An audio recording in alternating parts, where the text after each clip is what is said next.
Hello friends, स्वागत है आपका आयुष्मान एकेडमी के यूट्यूब चैनल में। आज हम एक नई यूनिट स्टार्ट करने जा रहे हैं जिसका नाम है डीसी परिपथ व संबंधित नियम। ठीक है, मतलब DC circuit and related laws. देखिए, जब भी हम लोग सर्किट के बारे में डिस्कशन करेंगे तो सबसे पहले हमें कुछ बेसिक सी परिभाषाएं हैं उनको हमें रिकॉल करना पड़ेगा, क्योंकि वो सारी की सारी परिभाषाएँ हमारे परिपथ यानी सर्किट के अंदर उपयोग में आएगी। ठीक है, जो परिभाषाएँ हैं वो कौन कौन सी है। देखिए, पहली जो परिभाषा है उसको अपन बोलते हैं विद्युत धारा। क्या बोलते हैं? विद्युत धारा। ठीक है, अब विद्युत धारा की हम लोग जब भी बात करते हैं तो विद्युत धारा क्या रहती है, देखिए ना, सबसे पहले इसके प्रतीक की अगर हम लोग बात करते हैं तो इसका जो प्रतीक रहता है ना वो रहता है आई। क्या रहता है? आई। और इसकी जो इकाई रहती है ना वो रहती है क्या? एम्पेयर। क्या रहती है? एम्पेयर। ठीक है, अब देखिए विद्युत धारा की हम लोग बात करते हैं तो विद्युत धारा क्या रहती है, देखिए ना, हम लोग जब भी किसी भी विद्युत की बात करते हैं ना तो विद्युत जो रहती है वो विद्युत मुख्य रूप से जो चालक रहता है ना उस चालकों के अंदर से प्रवाहित होती है। किसके अंदर से प्रवाहित होती है?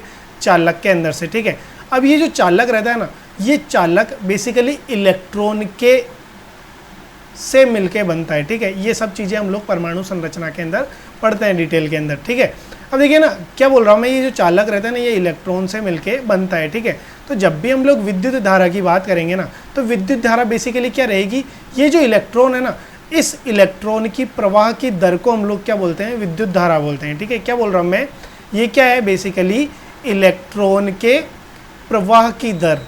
क्या बोल रहा हूँ मैं? प्रवाह की दर। ठीक है, इस चीज़ को हम लोग क्या बोलते हैं? धारा बोलते हैं। ठीक है, क्या बोलते हैं? विद्युत धारा। ठीक है, अब जो दूसरी परिभाषा है जो हमारे परिपथ के अंदर उपयोग में आएगी उसको अपन बोलते हैं वोल्टता। क्या बोलते हैं? वोल्टता। ठीक है, अब वोल्टता क्या रहती है? देखिए, अभी जस्ट मैंने बताया कि विद्युत जो धारा रहती है ना वो विद्युत धारा क्या रहती है? इलेक्ट्रॉन के प्रवाह की दर रहती है, उसको हम लोग क्या बोलते हैं? विद्युत धारा बोलते हैं। ठीक है, अब जब भी हम लोग वोल्टेज की बात करेंगे ना तो वोल्टेज क्या रहती है बेसिकली, देखिए आपने क्या बोला यहाँ पे इस धारा की परिभाषा में, आपने बोला भाई इलेक्ट्रॉन है वो एक स्थान से दूसरे स्थान पे जा रहा है और जितनी मात्रा में वो जा रहा है उस मात्रा को हम लोग क्या बोल रहे हैं? विद्युत धारा बोल रहे हैं। ठीक है, अब देखिए अगर आप ध्यान से सोचेंगे तो ये जो इलेक्ट्रॉन है ना ये एक स्थान से दूसरे स्थान पे कैसे जाएगा? वो या तो उसके ऊपर किसी भी प्रकार का बल लग रहा होगा ना, तो उसी स्थिति के अंदर एक स्थान से दूसरे स्थान पे जाएगा। ठीक है, तो वो जो बल रहता है ना, जो बल इस इलेक्ट्रॉन को एक स्थान से दूसरे स्थान पे जाने के लिए मजबूर करता है, उस बल को हम लोग क्या बोलते हैं? वोल्टेज बोलते हैं। ठीक है, यानी वोल्टेज क्या रहेगी? ये एक तरीके से एक बल है। क्या है? बल।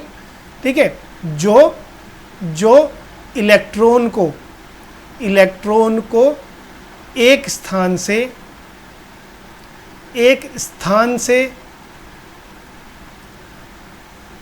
दूसरे स्थान पर लेके जाता है। क्या बोल रहा हूँ मैं? एक स्थान से दूसरे स्थान पर लेकर जाता है। ठीक है, ठीक है, अगर वोल्टता की हम लोग बात करते हैं तो इसका जो प्रतीक होता है वो V होता है। क्या होता है? Capital V। और इसकी जो इकाई रहती है ना वो रहती है वोल्टेज। क्या रहती है? वोल्टेज। ठीक है, अगर हम लोग इन दोनों को एक साथ पढ़ते हैं तो वोल्टता क्या रहती है? वोल्टता रहती है बेसिकली हम लोग क्या करते हैं, एक चालक के अंदर इलेक्ट्रॉन को एक स्थान से दूसरे स्थान पे ले जाते हैं, तो वो जो बल रहता है ना, जो बल उस इलेक्ट्रॉन को एक स्थान से दूसरे स्थान पे ले जा रहा है, उस बल को हम लोग क्या बोलते हैं? वोल्टेज बोलते हैं। और जो इलेक्ट्रॉन एक स्थान से दूसरे स्थान पे जा रहा है वो किस मात्रा में जा रहा है या किस दर से जा रहा है उसको हम लोग क्या बोलते हैं? विद्युत धारा बोलते हैं। ठीक है, अब देखिए परिपथ की अगर आप बात करोगे तो परिपथ के अंदर एक चीज़ और आती है जिसको अपन बोलते हैं स्रोत। क्या रहते हैं? क्या बोलते हैं? स्रोत। और एक चीज़ और आती है जिसको अपन बोलते हैं अवयव। क्या बोलते हैं? अवयव। ठीक है, अवयव मतलब रहता है कंपोनेंट, और ये जो स्रोत रहता है इसको अपन बोलते हैं सोर्स।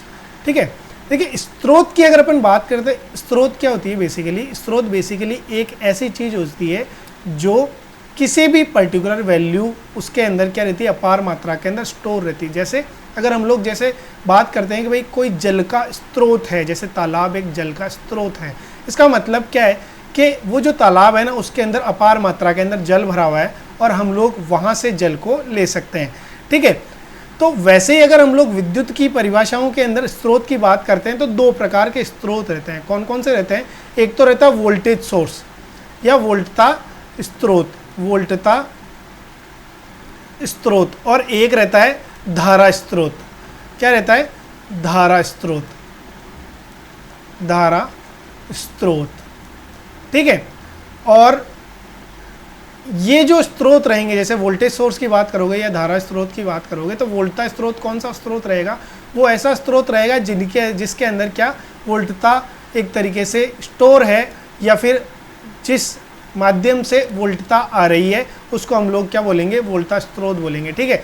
जो पर्टिकुलर कोई भी परिपथ रहेगा ना, उस परिपथ को जो वोल्टेज है वो इस स्रोत से मिलेगी, ठीक है। ऐसे अगर बाई चांस वोल्टेज की जगह पे धारा स्रोत लगा हुआ है तो धारा क्या रहेगी, धारा स्रोत बेसिकली क्या रहेगा, ये धारा प्रोवाइड कराएगा किसको, किसी पर्टिकुलर परिपथ को, ठीक है। अगर हम लोग इनके सिंबल्स की बात करते हैं तो जो वोल्टेज सोर्स रहता है ना, ये वोल्टेज सोर्स देखिए एसी के अंदर तो इस प्रकार से बनाते हैं, ये जैसे बैटरी रहती है, ये बैटरी क्या करेगी, वोल्टेज देगी परिपथ को, ठीक है। अगर आप एसी की बात करोगे तो यहाँ पे इस प्रकार से सिंबल बनता है एसी का, ठीक है। तो ये कौन सा स्रोत हो गया, ये वोल्टा स्रोत हो गया, ठीक है। ऐसे अगर आप धारा स्रोत की बात करोगे तो धारा स्रोत बेसिकली इस प्रकार से बनाया जाता है, ठीक है। ये जो सिंबल है, ये सिंबल दर्शाएगा कि भाई इस दिशा के अंदर क्या प्रवाहित होगी, धारा प्रवाहित होगी, ठीक है। अब देखिए अवयव की बात करते हैं, जब भी आप किसी भी परिपथ की बात करते हो ना, तो परिपथ के अंदर जो अवयव रहता है ना, ये मुख्य रूप से 3 प्रकार के रहते हैं। कौन कौन से, एक तो रहता है प्रतिरोध, क्या रहता है, प्रतिरोध, और एक रहती है कुंडली, क्या रहती है, कुंडली, और एक रहता है संधारित्र, क्या रहता है, संधारित्र, ठीक है। अब ये तीनों चीजें क्या क्या रहती हैं, एक एक करके हम लोग बात करते हैं। देखिए संधारित्र,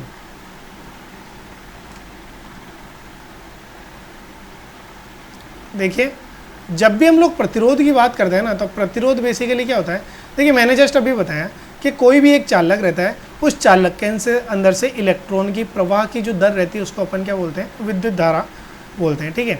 अब देखिए उस पर्टिकुलर चालक को अगर आप देखोगे ना, तो वो जो चालक रहेगा उस चालक की एक विशेषता रहेगी, क्या रहेगी, विशेषता रहेगी, क्या रहेगी, विशेषता, ठीक है। इसको हम लोग इंग्लिश के अंदर बोलते हैं प्रॉपर्टी, ठीक है।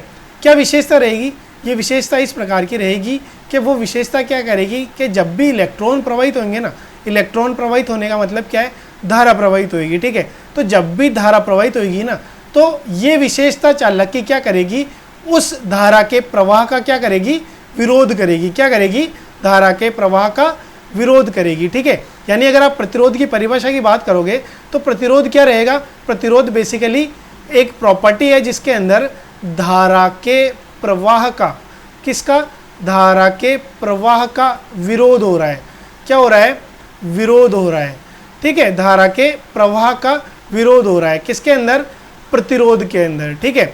अब देखिए ये जो विरोध है ना, ये विरोध जितना ज़्यादा रहेगा, क्या बोल रहा हूँ मैं, जितना ज़्यादा विरोध रहेगा ना उतनी ही कम धारा जाएगी, ठीक है। ज़्यादा प्रतिरोध यानी R, अगर देखिए जो प्रतिरोध रहता है ना उसको हम लोग R से प्रदर्शित करते हैं, किससे प्रदर्शित करते हैं, R से प्रदर्शित करते हैं, ठीक है। यानी जितना ज़्यादा R यानी प्रतिरोध रहेगा ना उतनी कम धारा रहेगी, क्या बोल रहा हूँ मैं, उतनी कम धारा रहेगी। यानी अगर आप प्रतिरोध के मान को बढ़ाओगे तो जो धारा रहेगी वो कम प्रवाहित होगी, और अगर आप प्रतिरोध के मान को कम करोगे तो जो धारा रहेगी वो क्या होगी, ज़्यादा प्रवाहित होगी, ठीक है। तो अगर आप प्रतिरोध की बात करोगे तो प्रतिरोध क्या है, बेसिकली ये चालक की एक ऐसी प्रॉपर्टी है जिसके अनुसार जो धारा रहती है उस चालक के अंदर, उसके प्रवाह में क्या होता है, विरोध उत्पन्न होता है, ठीक है। ये जो प्रतिरोध रहता है इसको हम लोग R से प्रदर्शित करते हैं, और इसकी जो इकाई रहती है ना उसको हम लोग ओम बोलते हैं, क्या बोलते हैं, ओम बोलते हैं, ठीक है। ऐसे ही 2 और अवयव होते हैं जिसको हम लोग क्या बोल रहे हैं, एक तो है कुंडली, ठीक है, और एक क्या है, संधारित्र, ठीक है। ये जो दोनों के दोनों अवयव है ना, हम लोग जब भी डीसी परिपथों की बात करेंगे तो इन डीसी परिपथों के अंदर उपयोग में नहीं आने हैं, पर फिर भी हम लोग बेसिक सा इनके बारे में जानकारी ले लेते हैं, ठीक है। अब देखिए जब भी हम लोग कुंडली की बात करते हैं ना, तो जो कुंडली रहती है ना उसका प्रतीक रहता है L, क्या रहता है, L, ठीक है। और जो संधारित्र रहता है ना इसका प्रतीक क्या रहता है, C रहता है, ठीक है। कुंडली की इकाई की अगर हम लोग बात करते हैं तो इसकी इकाई रहती है हेनरी, क्या रहती है, हेनरी। और संधारित्र की इकाई की अगर आप बात करोगे तो इसकी इकाई रहती है क्या, फेरेड, क्या रहती है, फेरेड रहती है, ठीक है।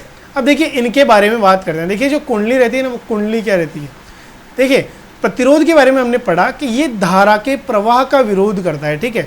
अगर हम लोग कुंडली की बात करते हैं ना, तो ये कुंडली क्या करती है, धारा में धारा में परिवर्तन का विरोध करती है। ये क्या करती है? परिवर्तन का विरोध करती है, ठीक है, परिवर्तन का विरोध करती है, ठीक है। दोनों में अंतर है, देखिए देखिए है ना, प्रतिरोध तो क्या कर रहा था? धारा में प्रवाह का विरोध कर रहा था, कुंडली क्या कर रही है? धारा में परिवर्तन का विरोध कर रही है, ठीक है। दोनों के अंदर अंतर है, ठीक है। अब देखिए ना, अगर आप संधारित्र की बात करोगे ना, ये संधारित्र क्या करता है? ये बेसिकली वोल्टता में परिवर्तन का विरोध करता है। क्या करता है ये? वोल्टता में परिवर्तन का विरोध करता है, ठीक है, परिवर्तन का विरोध करता है, ठीक है। यानी ये तीन अवयव हैं, तीनों अवयवों के अंदर क्या हो रहा है? प्रतिरोध तो क्या कर रहा है? धारा में, धारा के प्रवाह का विरोध कर रहा है। कुंडली क्या कर रही है? धारा में परिवर्तन का विरोध कर रही है। और जो संधारित्र है ना, वो वोल्टता में परिवर्तन का विरोध कर रहा है, ठीक है। अब संधारित्र की अगर हम लोग बात करते हैं तो इसका जो सिंबल रहता है ना, वो इस प्रकार से रहता है, ठीक है। कैसे रहता है? अगर आपको दिख पा रहा है, ऐसे कुछ रहता है। आप क्या देखोगे कि यहाँ पे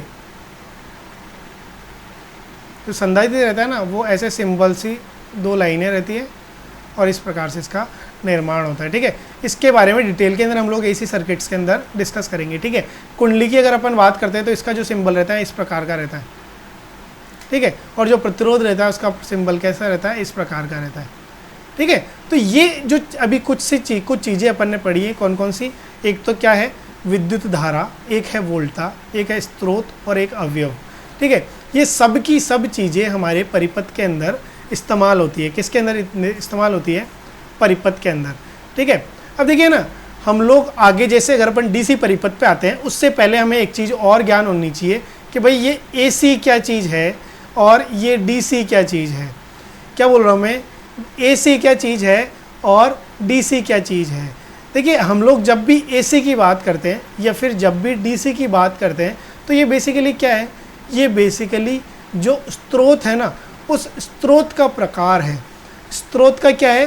प्रकार है। कैसे? देखिए, स्रोत के अंदर जैसे उदाहरण के लिए अगर आपको वोल्टेज दी जा रही है, क्या बोल रहे हैं हम लोग? वोल्टेज दी जा रही है एसी के अंदर भी और डीसी के अंदर भी, ठीक है। तो ये जो एसी है इसका पूरा नाम क्या रहता है? पहले हम लोग इसके बारे में पढ़ लेते हैं। Alternating current. और ये क्या है? इसको हम लोग बोलते हैं डायरेक्ट करंट, ठीक है। तो देखिए ना, अगर हम लोग एसी और डीसी की बात करते हैं तो एसी क्या चीज़ है और डीसी क्या चीज़ है? देखिए, वोल्टेज की अगर आप बात करोगे या करंट की बात करोगे, जैसे स्रोत की बात करेंगे हम लोग यहाँ पे, है ना। देखिए, या तो वोल्टेज स्रोत हो सकता है या धारा स्रोत हो सकता है, ठीक है। तो अगर आप इन दोनों में से किसी भी प्रकार के स्रोत की बात करोगे तो वोल्टेज और धारा दोनों की जो परिभाषा है वो लगभग सेम रहती है। देखिए ना, एसी के केस के अंदर क्या रहता है? अगर आप वोल्टेज या धारा का ग्राफ बनाते हो और डीसी के अंदर भी अगर आप ग्राफ बनाते हो, और ये जो ग्राफ रहेगा किस हिसाब से बनेगा? इस साइड में तो क्या बनेगा? यहाँ पे तो समय बनेगा। क्या बनेगा? समय बढ़ेगा इस साइड में, यहाँ पे भी क्या बढ़ रहा है? समय बढ़ रहा है। और इस साइड में यहाँ पे क्या रहेगा? परिमाण रहेगा। क्या रहेगा? परिमाण यानी मैग्नीट्यूड रहेगा। किस चीज़ का? या तो वोल्टेज का या फिर किसका? धारा का, ठीक है। अब देखिए, वोल्टेज की अगर अपन बात करेंगे तो वोल्टेज क्या रहता है? बेसिकली एसी वोल्टेज क्या रहता है? ये ऐसा वोल्टेज रहता है जिसका मान समय के साथ परिवर्तित होता है और उसकी दिशा भी क्या होती रहती है? परिवर्तित होती रहती है, ठीक है। देखिए, आप देख पाएंगे अगर इसको हम लोग मैथमेटिक्स के अंदर पढ़ते हैं तो ये जो रहता है ना, ये एक्स अक्ष रहता है और ये वाई अक्ष रहता है, ठीक है। इस साइड में हम लोग वाई के प्लस को प्रदर्शित करते हैं, इस साइड एक्स के प्लस को, यहाँ पे माइनस को प्रदर्शित करते हैं एक्स के, और इस साइड में भी माइनस को, किसको? एक्स के को, ठीक है। यहाँ पे माइनस एक्स का, यहाँ पे माइनस वाई का, ठीक है। तो आप क्या नोट कर पाओगे? जो वोल्टेज है ना, यहाँ पे वोल्टेज क्या हो रही है? समय के साथ इसकी वैल्यू चेंज हो रही है, देखिए इधर समय बढ़ रहा है और जैसे जैसे समय बढ़ता जा रहा है ना, इसकी वैल्यू चेंज होती जा रही है। वैल्यू किसकी? वोल्टेज की। एक स्थिति में ये अधिकतम पे जाएगी और फिर वापस से ये जीरो पे हो जाएगी, ठीक है। ये इतना सा भाग था ना, ये धनात्मक साइड में था, किसके? इस वाई के, ठीक है। यानी परिमाण है ना इसका धनात्मक है, ठीक है। अब इस भाग के बाद ये जो परिमाण है ये किस साइड में आ गया? ऋणात्मक की साइड में। यानी ये जो वोल्टेज है ना, इसका क्या दिशा यहाँ पे परिवर्तित हो गई, ठीक है।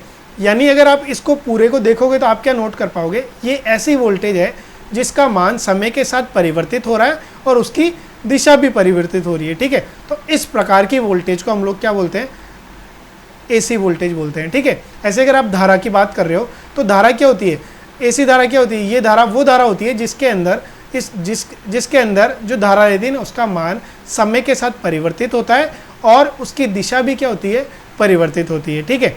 ऐसे अगर आप डीसी की बात करोगे ना तो डीसी के अंदर क्या रहता है, ये जो मान रहेगा ना किसका, वोल्टता का या धारा का, ये समय के साथ परिवर्तित नहीं रहे होएगा, ये हमेशा क्या रहेगा, नियत रहेगा। क्या रहेगा, नियत रहेगा, ठीक है। तो ये अंतर रहता है किसके अंदर, एसी सप्लाई और डीसी सप्लाई के अंदर, ठीक है।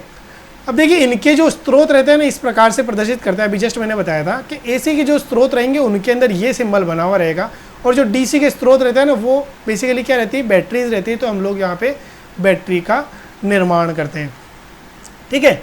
अब देखिए हम लोग परिपथों की बात करते हैं, किसकी बात करते हैं, परिपथ की, ठीक है, जो कि हमारे यूनिट का नाम है, ठीक है। अब देखिए ना जब भी हम लोग परिपथ की बात करेंगे तो अभी हमने क्या चीज़ें देख ली, देखिए विद्युत के अंदर हमने कुछ चीज़ें देखी अभी, एक तो रेजिस्टेंस यानी प्रतिरोध देखा, ठीक है, एक धारा देखी हमने, एक वोल्टता देखी और एक हमने क्या देखा, स्रोत देखा। क्या देखा, स्रोत देखा, ठीक है। अगर हम लोग इन सब चीज़ों को बनाते हैं तो कैसे, देखिए ना स्रोत जो रहता है वो स्रोत इस प्रकार से बनेगा, ठीक है, जो प्रतिरोध रहेगा वो इस प्रकार से बनेगा, ठीक है। अगर हम लोग स्रोत से परिपथ को ज्वाइन करते, प्रतिरोध को ज्वाइन करते हैं तो इस प्रकार से ये कनेक्ट भी होएगा, ठीक है। अब देखिए जब भी ये चीज़ इस प्रकार से कनेक्टेड रहेगी ना तो इसके अंदर से एक धारा प्रवाहित होगी जिसको हम लोग V बोलेंगे और यहाँ पे जो स्रोत रहेगा उसकी वैल्यू क्या रहेगी, V बोलेंगे, ठीक है। ये धारा हो गई, ये वोल्टता हो गई और यहाँ पे ये प्रतिरोध हो गया, ठीक है। अगर हम लोग परिपथ की परिभाषा देखते हैं ना तो परिपथ की परिभाषा क्या रहती है, बेसिकली आप ये जो चीज़ देख रहे हो ना इसी चीज़ को हम लोग परिपथ बोल रहे हैं, ठीक है। अब ये परिपथ कैसे कहलाएगा, बेसिकली ये क्या है, ये एक ऐसा रास्ता है, क्या बोल रहा हूँ मैं, एक ऐसा रास्ता है जो कि धारा के प्रवाह के लिए बनाया गया है। किसके लिए बनाया गया है, धारा के प्रवाह के लिए बनाया गया है, ठीक है। कैसे, देखिए ये जब रास्ता बना ना तभी ये जो धारा है ये धारा प्रवाहित होने लगी। कैसे प्रवाहित हुई, अगर ये जो स्रोत है इसका ये धनात्मक सिरा है और ये ऋणात्मक सिरा है तो जो धारा है ना वो हमेशा धनात्मक सिरे से निकलेगी और इस प्रकार से इस प्रतिरोध के थ्रू घूम के ऋणात्मक सिरे के अंदर चले जाएगी, ठीक है। यानी अगर आप परिपथ की बात करोगे तो परिपथ क्या है, ये बेसिकली वो बंद रास्ता है जिसका उपयोग हम लोग धारा के प्रवाह के लिए करते हैं, ठीक है। तो ये रहता है परिपथ। अब देखिए परिपथ की अगर हम लोग बात करेंगे तो ये जो परिपथ रहता है ना ये दो प्रकार के रहते हैं। कौन कौन से, एक तो रहता है बंद परिपथ, बंद परिपथ क्या बोल रहा हूं मैं,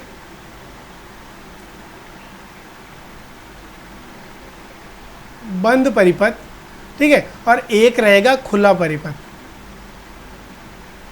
खुला परिपथ। देखिए ना बंद परिपथ और खुला परिपथ का मतलब क्या है, देखिए ना जब भी आप बंद परिपथ की बात करोगे ना तो बंद परिपथ, ये जो परिपथ आपके सामने बना हुआ है इसी को हम लोग बंद परिपथ बोलते हैं, ठीक है। बंद परिपथ का मतलब क्या है, यहाँ पे जो धारा है ना वो वोल्टता स्रोत के धनात्मक सिरे से प्रवाहित होगी और पूरा रास्ता तय करते हुए जो वोल्टता स्रोत रहेगा उसके ऋणात्मक सिरे के अंदर चली जाएगी, ठीक है। तो ये जो परिपथ रहेगा इसको हम लोग बंद परिपथ बोलेंगे। और जब भी आप खुला परिपथ की बात करोगे ना तो खुला परिपथ में क्या होएगा, ये जो धारा है ना ये धनात्मक सिरे से तो निकलेगी पर कभी भी ऋणात्मक सिरे तक नहीं पहुंचेगी। वो किस स्थिति में हो सकता है, वो उस स्थिति में हो सकता है जब ये जो परिपथ है कहीं से टूटा हुआ हो, इस प्रकार से जैसे अभी हमने बना दिया, ठीक है। तो यहाँ पे क्या होएगा, ये जो धारा है ना ये यहाँ से जाएगी और इस सिरे पे यहीं तक रुक जाएगी। क्यों, क्योंकि यहाँ पे जो धारा है ना इस धारा के लिए आगे जाने के लिए कोई भी रास्ता नहीं है, ठीक है। तो परिपथ क्या हो गया, देखिए परिपथ हो गया बेसिकली ये धारा के प्रवाह के लिए बनाया गया एक रास्ता है, ठीक है। और ये परिपथ दो प्रकार के हो गए, कौन कौन से, एक तो बंद परिपथ और एक खुला परिपथ। बंद परिपथ कौन सा परिपथ रहता है, ये वो परिपथ रहता है जिसके अंदर धारा जो रहती है वो स्रोत के एक सिरे से निकलती है और पूरे परिपथ में प्रवाहित होकर स्रोत के दूसरे सिरे तक पहुंच जाती है, ठीक है। तो वो तो रहता है कौन सा, बंद परिपथ। और खुला परिपथ कौन सा परिपथ रहता है, ये वो परिपथ रहता है जिसके अंदर धारा स्रोत के एक सिरे से निकलती तो है पर कभी भी दूसरे सिरे तक नहीं पहुंचती है, ठीक है, जो कि ये वाली स्थिति है, ठीक है। अब यहाँ पे एक प्रकार का और परिपथ रहता है जिसको हम लोग बोलते हैं लघु परिपथ। क्या बोलते हैं? लघु परिपथ, ठीक है। अब देखिए लघु परिपथ क्या रहता है, देखिए ना, ये मैंने पहले बंद परिपथ बना दिया। देखिए ना, लघु परिपथ की अगर आप बात करोगे तो लघु परिपथ क्या रहता है, देखिए ना, कायदे से जो अपने सर्किट बनाया वो सर्किट इस हिसाब से रहना चाहिए कि यहाँ से जो धारा है ना, वो धारा यहाँ से प्रवाहित हुई, ठीक है, और इस प्रतिरोध के थ्रू ये धारा कहाँ पे पहुँच गई, ऋणात्मक सिरे के अंदर, किसके? स्रोत के, यानी बैटरी के, ठीक है। अब देखिए ना, अगर किसी भी कारण से ये जो चालक है ना, यहाँ पे और यहाँ पे, ये चालक किसी भी कारण से आपस के अंदर टच हो जाते हैं, ठीक है, टच हो जाएंगे, तो यहाँ पे ये जो चालक रहेगा ना, क्योंकि यहाँ पे ये जो चालक है इसके अंदर किसी भी प्रकार का प्रतिरोध नहीं दिख रहा है आपको। क्या नहीं दिख रहा है? प्रतिरोध नहीं दिख रहा है। यहाँ पे तो प्रतिरोध है ना, यहाँ पे तो प्रतिरोध है ना। तो अभी जस्ट अभी हमने पढ़ा है कि जो प्रतिरोध रहता है ना, वो प्रतिरोध क्या करता है? धारा के प्रवाह का क्या करता है? विरोध करता है, ठीक है।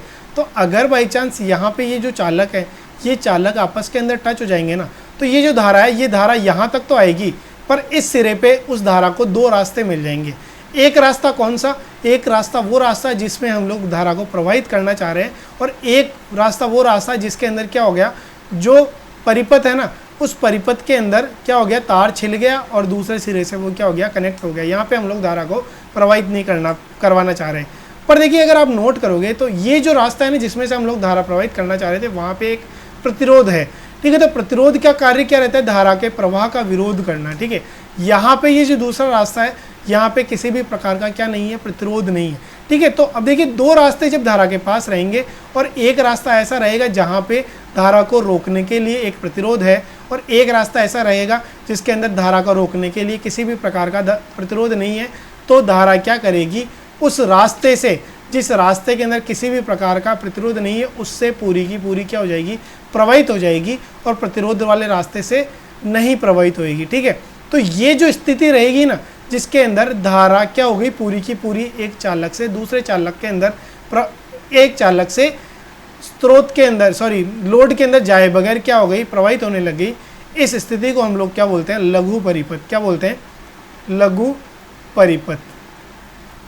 क्या बोलते हैं? लघु परिपथ, ठीक है। तो इस प्रकार से तीन प्रकार के परिपथ रहते हैं, ठीक है। अब देखिए ना, ये जो परिपथ रहते हैं ना, इन परिपथों के अंदर भी हम लोग वर्गीकरण कर सकते हैं। किस हिसाब से कर सकते हैं? देखिए ना, आप देखेंगे जब हम लोग प्रतिरोध को और डिटेल के अंदर पढ़ेंगे, तो देखिए ना, हम लोग जब भी प्रतिरोध की बात करेंगे ना, तो जो प्रतिरोध रहता है ना, देखिए क्या बोल रहा हूँ मैं, प्रतिरोध जो रहता है, क्या रहता है? जो प्रतिरोध रहता है ना, उस प्रतिरोध को हमने क्या कर दिया, ऐसे बना दिया। एक प्रतिरोध ये रहा, एक प्रतिरोध ये रहा, और एक प्रतिरोध ये रहा, ठीक है। देखिए ना, हम लोग जब भी प्रतिरोध को जोड़ते हैं ना, किसको जोड़ते हैं? प्रतिरोध को जोड़ते हैं तो दो प्रकार से जोड़ते हैं। कैसे जोड़ते हैं? एक तो जोड़ते हैं श्रेणी क्रम के अंदर, ठीक है। किस क्रम के अंदर? श्रेणी क्रम के अंदर, ठीक है। ये जो श्रेणी क्रम क्या रहता है, अभी मैं सिर्फ हल्का सा आइडिया दूंगा ताकि हम लोग श्रेणी परिपथ के बारे में जान सकें। और एक क्या, समानांतर प्रतिरोध के बारे में हम लोग सिर्फ आइडिया लेंगे कि भाई समांतर प्रतिरोध क्या रहता है, इसके बारे में डिटेल के अंदर हम लोग एक अलग से लेक्चर लेके आएंगे, वहाँ पे हम लोग इसके बारे में पढ़ेंगे, ठीक है। तो अब देखिए समांतर परिपथ के अंदर भी हम लोग क्या करेंगे, दो प्रकार, मतलब कुछ प्रतिरोधों को हम लोग क्या करेंगे, जोड़ेंगे, ठीक है। देखिए श्रेणी प्रतिरोध कौन से प्रतिरोध रहते हैं? देखिए हमने क्या करा, यहाँ पे तीन प्रतिरोधों को बना दिया, ठीक है। ये जो तीन प्रतिरोध है, इन तीनों प्रतिरोधों को हमने नाम दे दिया, जैसे ये R1 है, ये R2 है, और ये क्या हो गया, R3 है, ठीक है। ऐसे समानांतर की बात करोगे तो ये भी क्या है, R1 है, ये R2 है, और ये R3 है, ठीक है। अगर आप देखोगे तो ये जो प्रतिरोध है, इसका कोई ना कोई एक, भाई दो सिरे हैं, ठीक है। तो इस प्रतिरोध के दो सिरों में से एक सिरे को आप प्रारंभिक सिरा यानी 1 बोल देते हो, और एक को अंतिम सिरा बोल देते हो। ऐसे ही जो दूसरा प्रतिरोध है, उसका भी एक प्रारंभिक सिरा रह जाएगा, एक अंतिम सिरा रह जाएगा, और ऐसे ही जो तीसरा प्रतिरोध है, उसका भी एक प्रारंभिक सिरा और एक अंतिम सिरा रह जाएगा, ठीक है। ये जो चीज़ें हमने सिर्फ नाम दी हैं, ठीक है।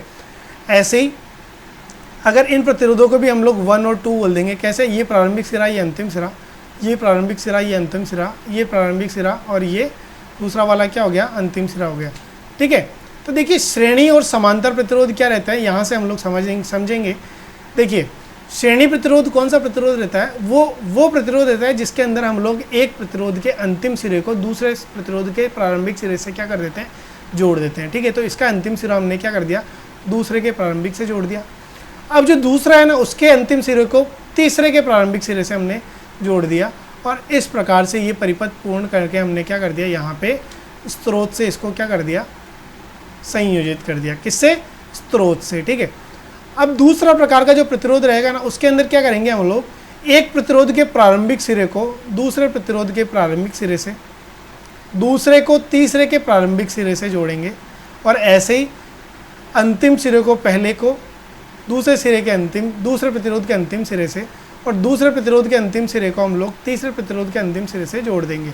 ठीक है, तो इनमें दोनों में अंतर क्या रहेगा? देखिए, आप देख पा रहे होंगे कि यहाँ पे क्या हो रहा है, समांतर वाले में जो तीनों प्रतिरोध हैं उनके प्रारंभिक सिरे आपस के अंदर क्या है, शॉर्ट हैं, और अंतिम सिरे हैं वो क्या है, आपस के अंदर शॉर्ट हैं। यहाँ पे क्या हो रहा है, एक प्रतिरोध का अंतिम दूसरे के प्रारंभिक से जुड़ा हुआ है। ठीक है, अब इस प्रकार के कनेक्शन से मिलके जो परिपथ बनते हैं ना, ठीक है, अब ये परिपथ कैसे बनेगा? देखिए, ये परिपथ पूर्ण कब होएगा, जब हम लोग यहाँ पे कोई भी स्रोत जोड़ देंगे। जैसे यहाँ पे मैंने एक स्रोत जोड़ दिया, ठीक है, तो ये एक परिपथ पूर्ण हो गया। ठीक है, कैसे हो गया? देखिए, यहाँ से धारा निकलेगी, ये धारा इस माध्यम से प्रवाहित होते हुए यहाँ से नेगेटिव सिरे के अंदर क्या हो जाएगी, घुस जाएगी। ठीक है, तो यानी ये परिपथ क्या हो गया, पूर्ण हो गया। तो ऐसा परिपथ जिसके अंदर प्रतिरोध श्रेणी क्रम के अंदर जुड़े हुए रहते हैं ना, उनको हम लोग श्रेणी परिपथ बोलते हैं। क्या बोलते हैं? श्रेणी परिपथ बोलते हैं। ठीक है, और ऐसा परिपथ जिसके अंदर इस प्रकार से कनेक्टेड रहेंगे, किस प्रकार से कि भाई एक प्रतिरोध का प्रारंभिक सिरा दूसरे प्रतिरोध के प्रारंभिक सिरे से जुड़ा हुआ है, और अंतिम सिरा अंतिम से जुड़ा हुआ है। तो ऐसे जो परिपथ रहते हैं ना, उस परिपथों को देखिए ना, ये जो लाइन है ये शॉर्ट है, तो हम लोग यहाँ से क्या कर लेते हैं, पहले स्रोत से संयोजित कर देते हैं। ठीक है, तो ऐसा जो परिपथ रहता है ना, ऐसे परिपथ को हम लोग समानांतर परिपथ बोलते हैं। ठीक है, इसको अगर हम लोग साधारण सिंपल अगर बनाना चाहें तो ये इस प्रकार से बनेगा। ठीक है, कैसे बनेगा? इस प्रकार से बनेगा। देखिए ना, ये यहाँ पे ये स्रोत क्या हो गया, संयोजित हो गया। ठीक है, यही सर्किट है। ठीक है, तो ये दो प्रकार के परिपथ और होते हैं जिसको हम लोग श्रेणी और समांतर परिपथ बोलते हैं। ठीक है, अगर हम लोग इन दोनों परिपथों की बात करते हैं तो देखिए ना, ये जो श्रेणी परिपथ रहता है ना, इस श्रेणी परिपथ और समांतर परिपथ में कुछ हानि और कुछ लाभ रहते हैं। कैसे रहते हैं? देखिए ना, अगर आप नोट कर पाओगे, ये जो परिपथ है ना, इस परिपथ के अंदर अगर आप धारा को देखते हो तो यहाँ से धारा निकलेगी, और ये धारा क्या होगी, इस प्रतिरोध के अंदर जाएगी, यहाँ पे जाएगी, यहाँ पे जाएगी, यहाँ पे जाएगी, और यहाँ से वापस किसके अंदर चली जाएगी, इस वोल्टेज स्रोत के अंदर चल जाएगी। ठीक है, आप क्या देख पाओगे, ये जो धारा है ना, इस धारा के प्रवाह के लिए सिर्फ एक ही रास्ता है। ठीक है, एक ही रास्ता। इसका मतलब क्या है कि जो भी धारा यहाँ से निकली ना, वो धारा पूरे के पूरे रास्ते से प्रवाहित होते हुए वापस ऋणात्मक सिरे में चली जाएगी। ठीक है, तो यहाँ से एक पॉइंट निकल के आता है कि अगर आप श्रेणी परिपथ की बात करोगे ना, तो यहाँ पे हमेशा जो परिपथ रहेगा, उस पूरे के पूरे परिपथ में जो धारा रहती है वो क्या रहती है, समान रहती है। कैसे रहती है? समान रहती है। ठीक है, यहाँ पे एक और पॉइंट निकल के रहता है कि यहाँ पे जो वोल्टता रहती है ना, क्या रहती है, वोल्टता, वो वोल्टता हर प्रतिरोध के अंदर क्या हो जाती है, अलग अलग करके बट जाती है। ठीक है, यानी जो वोल्टता रहेगी ना, वो क्या रहेगी, अलग अलग रहेगी। ठीक है, ये अलग अलग कैसे रहेगी, इसके बारे में हम लोग एक नियम पढ़ेंगे जिसको हम लोग ओम का नियम बोलते हैं। वो नियम पढ़ने के बाद हम लोग इसको डिटेल के अंदर पढ़ लेंगे। ठीक है, अलग अलग रहेगी। ठीक है, ऐसे ही अगर आप समांतर परिपथ की बात करोगे तो समांतर परिपथ में आप क्या नोट कर पाओगे, ये जो परिपथ है इसका ये जो स्रोत है ना, इस स्रोत के जो दो सिरे हैं, ये जैसे ये सिरा प्लस था, ये माइनस था, तो ये जो प्लस सिरा है ना, हर प्रतिरोध के प्लस से जुड़ा हुआ है। देखिए, ये यहाँ पे भी जुड़ा हुआ है, ये यहाँ पे भी जुड़ा हुआ है, और ये यहाँ पे भी जुड़ा हुआ है। ऐसे ही माइनस भी तीनों के ऊपर डायरेक्टली जुड़ा हुआ है। ठीक है, तो यहाँ पे आप क्या नोट कर पाओगे कि इस केस के अंदर इन दोनों पॉइंट पे जो भी वोल्टेज है ना, वो वोल्टेज इन दोनों पॉइंट पे भी है, इन दोनों पॉइंट पे भी है, और इन दोनों पॉइंट्स पे भी है। इसका मतलब क्या है कि अगर आप समांतर परिपथ की बात करोगे ना, तो यहाँ पे जो वोल्टता रहेगी ना, वो क्या रहेगी, वोल्टता समान रहेगी। क्या रहेगी, समान रहेगी। ठीक है, ऐसे अगर आप धारा की बात करोगे तो देखिए, आप धारा को अगर देखोगे तो जो धारा है यहाँ से निकल रही, देखिए ना, इस जगह से निकल रही है, ये धारा यहाँ पे गई और यहाँ पे जो धारा है ना, इस धारा के दो रास्ते मिल गए, ठीक है। तो कुछ धारा यहाँ पे जाएगी और कुछ धारा यहाँ पे जाएगी, ठीक है। अब ये धारा गई इस पॉइंट पे पहुंची, यहाँ पे वापस से धारा को दो रास्ता मिले, तो कुछ धारा इधर जाएगी और कुछ धारा यहाँ पे चले जाएगी, ठीक है। तो अब देखिए ना, हर स्थिति की अगर आप देखोगे तो यहाँ पे एक धारा अलग जा रही है, यहाँ पे अलग धारा जा रही है, यहाँ पे अलग धारा जा रही है और यहाँ पे अलग धारा जा रही है, ठीक है। तो यहाँ पे एक निष्कर्ष और निकल के आता है कि समांतर की अगर आप बात करोगे ना, तो समानांतर के अंदर जो धारा रहती है ना, क्या धारा रहती है ना, वो क्या रहती है, अलग अलग रहती है। क्या रहती है, अलग अलग रहती है, ठीक है। तो इस प्रकार से जो परिपथ रहते हैं, उन परिपथों का निर्माण होता है और इनके वर्गीकरण होते हैं, ठीक है। तो आज हमने क्या क्या डिस्कस किया, देखिए ना, एक एक करके हम लोग देखना चाहें तो देखिए ना, हमने क्या देखा, हमने देखा कि भाई जो डीसी परिपथ की अगर हम लोग बात कर रहे थे, तो डीसी परिपथ को समझने से पहले हमने 3-4 परिभाषाएं देखी। कौन कौन सी? एक तो विद्युत धारा की परिभाषा क्या थी, ये धारा में प्रवाह के विरोध को हम लोग क्या बोल रहे थे, विद्युत धारा बोल रहे थे, सॉरी विद्युत धारा क्या था, ये बेसिकली क्या था, इलेक्ट्रॉन के प्रवाह की दर को हम लोग क्या बोल रहे थे, विद्युत धारा बोल रहे थे, ठीक है। ऐसे ही हम लोग वोल्टा की बात कर रहे थे, तो वोल्टा क्या थी, वोल्टा बेसिकली ये जो इलेक्ट्रॉन प्रवाहित हो रहे थे ना, इनको प्रवाहित करने के लिए जो बल लग रहा है, क्या लग रहा है, बल लग रहा है, उस बल को हम लोग क्या बोल रहे थे, वोल्टेज बोल रहे थे, ठीक है। इसके अलावा हम लोग हमने क्या पढ़ा, स्रोत, ठीक है। स्रोत क्या था, स्रोत दो प्रकार के थे हम लोग विद्युत के अंदर पढ़े, एक तो था वोल्टा स्रोत और एक धारा स्रोत। वोल्टा स्रोत कौन सा था, वो स्रोत था जिसके अंदर से हम लोग सर्किट को वोल्टेज सप्लाई करते हैं, ठीक है। ऐसा स्रोत जिससे हम लोग वोल्टेज सप्लाई करते हैं उसको हम लोग वोल्टा स्रोत बोलते हैं, और ऐसा स्रोत जिससे हम लोग परिपथ को धारा सप्लाई करते हैं उसको हम लोग धारा स्रोत बोलते हैं, ठीक है। इसके अलावा हमने क्या चीज़ पढ़ा, हमने पढ़ा कि भाई अवयव क्या होते हैं। देखिए ना, हम लोग जब भी परिपथ की बात कर रहे हैं तो परिपथ के अंदर 3 प्रकार के अवयव रहते हैं। कौन कौन से रहते हैं, एक तो था प्रतिरोध, एक था कुंडली और एक था संधारित्र, ठीक है। जब भी हम लोग डीसी की बात करते हैं तो डीसी के अंदर तो सिर्फ एक ही प्रकार का अवयव इस्तेमाल होता है, कौन सा, सिर्फ और सिर्फ प्रतिरोध। पर फिर भी ब्रॉडली अगर आप इलेक्ट्रिकल के अंदर बात करोगे तो 3 प्रकार के अवयव रहते हैं। कौन कौन से, प्रतिरोध, कुंडली और संधारित्र, ठीक है। प्रतिरोध की बात कर रहे थे तो प्रतिरोध क्या था, ये बेसिकली था धारा के प्रवाह का विरोध करने वाली प्रॉपर्टी थी, ये किसकी, चालक की, ठीक है। यानी चालक क्या कर रहा था, धारा के प्रवाह का क्या कर रहा था, विरोध कर रहा था, उसको हम लोग क्या बोल रहे थे, प्रतिरोध बोल रहे थे। इसकी इकाई क्या थी, ओम थी। ऐसे ही कुंडली की बात कर रहे थे तो कुंडली क्या कर रही थी, धारा में परिवर्तन का विरोध कर रही थी। क्या कर रही थी, धारा में परिवर्तन का विरोध कर रही थी। इसको हम लोग एल से प्रदर्शित कर रहे थे और इसकी इकाई क्या थी, हेनरी थी, ठीक है। इसका जो प्रतीक था वो इस प्रकार से बनाया हुआ था। ऐसे संधारित्र की अगर हम लोग बात कर रहे थे तो संधारित्र का प्रतीक सी था और इसकी जो इकाई थी वो क्या थी, फैरेड थी। और ये क्या था, ये वोल्टता में परिवर्तन का विरोध कर रहा था, ठीक है। क्या कर रहा था, वोल्टता में परिवर्तन का विरोध कर रहा था और इसका जो सिंबल था वो इस प्रकार का था, ठीक है। इनके बारे में, कुंडली और संधारित्र जो है, इनके बारे में डिटेल के अंदर हम लोग एसी परिपथों के अंदर पढ़ेंगे, इनकी प्रॉपर्टीज़ वगैरह के बारे में। यहाँ पे सिर्फ हमने बेसिक जानकारी ली है, ठीक है।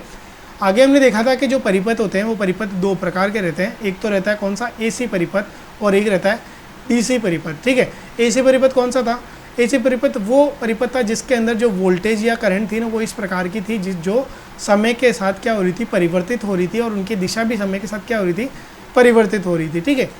ऐसे अगर अपन डीसी स्रोत की बात कर रहे थे तो डीसी स्रोत कौन सा स्रोत था, ये वो स्रोत था जिसके अंदर जो धारा या वोल्टता थी वो समय के साथ क्या हो रही थी, परिवर्तित नहीं हो रही थी, ठीक है। इसके बाद हमने परिपथ का ज्ञान लिया था। परिपथ के अंदर हमने क्या चीज़ पढ़ा था, हमने परिपथ के अंदर ये पढ़ा कि ये बेसिकली एक ऐसा रास्ता होता है जो कि धारा के प्रवाह के लिए बनाया जाता है, ठीक है। जैसे यहाँ पे धारा के प्रवाह के लिए हमने एक रास्ता बना लिया, तो ये एक परिपथ हो गया, ठीक है। ये परिपथ भी 2 प्रकार के थे। कौन कौन से, एक तो खुला परिपथ और एक बंद परिपथ, और एक तीसरा प्रकार भी था लघु परिपथ, ठीक है। खुला परिपथ कौन सा परिपथ था, ये वैसा ऐसा परिपथ था जिसके अंदर जो धारा थी वो वोल्टेज स्रोत के एक सिरे से निकल रही थी पर दूसरे सिरे तक कभी भी वापस नहीं पहुंच रही थी, उसको हम लोग क्या बोल रहे थे, खुला परिपथ बोल रहे थे। बंद परिपथ कौन सा परिपथ था, बंद परिपथ वो परिपथ था जिसके अंदर धारा एक सिरे से वोल्टेज स्रोत के निकल तो रही थी पर दूसरे सिरे पर भी वो वापस पहुंच रही थी, ठीक है। खुले परिपथ में वो नहीं पहुंच रही थी, ठीक है। अब तीसरे प्रकार की बात कर रहे थे हम लोग लघु परिपथ की। तो लघु परिपथ में क्या हो रहा था, जो धारा थी वो धारा इसलिए निकाली जा रही थी ताकि हम लोग उसको उससे हम लोग लोड को क्या कर सकें, सप्लाई कर सकें, ठीक है। पर लघु परिपथ में क्या हो रहा था, ये जो धारा थी ना, ये लोड को सप्लाई नहीं हो पा रही थी और क्या कर रही थी, एक बीच में से एक अलग से शॉर्टकट इसने रास्ता अपना लिया था, जिससे सारी की सारी धारा उस शॉर्टकट रास्ते से कहाँ पे पहुँच रही थी, वापस से जो स्रोत था उसके दूसरे सिरे पे, ठीक है। तो इसको हम लोग क्या बोल रहे थे, लघु परिपथ बोल रहे थे, ठीक है। इसके बाद हमने दो परिपथ का दो प्रकार से और वर्गीकरण किया था, एक तो था श्रेणी परिपथ और एक था समांतर परिपथ। श्रेणी परिपथ कौन सा परिपथ था, ये वो परिपथ था जिसके अंदर जो परिपथ था, उस परिपथ के अंदर जितने भी अवयव थे वो श्रेणी क्रम के अंदर लगे हुए थे, उसको हम लोग क्या बोल रहे थे, श्रेणी परिपथ बोल रहे थे। और समांतर परिपथ कौन सा परिपथ था, ये वो परिपथ था जिसके अंदर जितने भी अवयव थे वो कौन से क्रम में लगे हुए थे, समांतर क्रम में लगे हुए थे, तो हम लोग क्या बोल रहे थे, उसको समांतर परिपथ बोल रहे थे, ठीक है। होप जो आज अपन ने डिस्कस किया वो आपको अच्छे से समझ में आया होगा। अगर आपको ये अच्छे से समझ में आया है और आपको मेरी ये क्लास और हमारी अन्य क्लासेस अच्छे से समझ में आ रही है और पसंद आ रही है, तो आप हमारी वीडियोस को आपके फ्रेंड्स के साथ, आपके social media, WhatsApp, Facebook, Telegram के ऊपर शेयर कर सकते हैं और हमसे अच्छे कंटेंट की उम्मीद करते हुए हमारे चैनल को सब्सक्राइब कर सकते हैं। Have a nice day.